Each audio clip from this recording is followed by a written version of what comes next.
Today in Crimea, residents are voting on whether they want to reunite Crimea with Russia or whether they want to maintain ties with Ukraine. Our CBS News foreign correspondent Elizabeth Palmer joins us now from Simferopol, the capital of Crimea.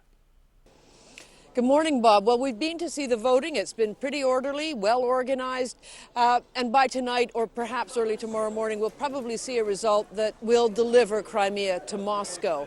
Of course, although it looks free and fair, it's anything but. The government that got the ball rolling here seized power in a coup 3 weeks ago. They've been working with a huge contingent of Russian military and their own paramilitaries to arrest Ukrainian activists, to intimidate journalists, and to stop all flights in and out of Crimea, except those from Moscow.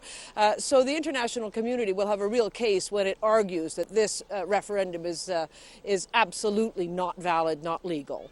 Now, Liz, what do you make of this truce announcement this morning that the Russian and the Ukrainian defense ministers have decided to take no action against each other until March 21st? Well, it's a recognition that these little bands of Ukrainian soldiers holding firm on their bases all over the peninsula are outgunned, they're completely outnumbered, and so this removes the tension from the situation. It shows the commitment that we've seen from the beginning to avoid violence. But it doesn't do anything to change the fact that Russia has overseen a land grab here, which Vladimir Putin will now argue was ratified by a popular vote. All right, Liz Palmer. Well, thank you so much, Liz.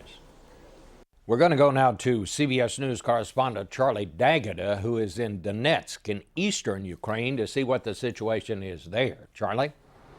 Well, Bob, to the Ukrainian government, they say the situation in Crimea is nothing but a land grab. They say that the referendum is illegal and it will not be recognized by Kiev. Furthermore, they say whatever the results or the outcome of that referendum, there is no intention of withdrawing Ukrainian forces there. Now, in terms of the apparent Russian military incursion further outside Crimea, they said that this is an invasion and Ukraine reserves the right to use all necessary measures to stop it. Here in Donetsk, the city is divided. You may be able to see behind me a lot of Russian flags flying there, and we've seen these demonstrations and protests turn violent over the past few days. 3 people have been killed here between Donetsk and Kharkiv, a city closer to the Russian border. Now, the Ukrainian government has blamed Russia for supporting these demonstrations, even going so far as saying that there are agents from the Kremlin that have been sent here to cause trouble.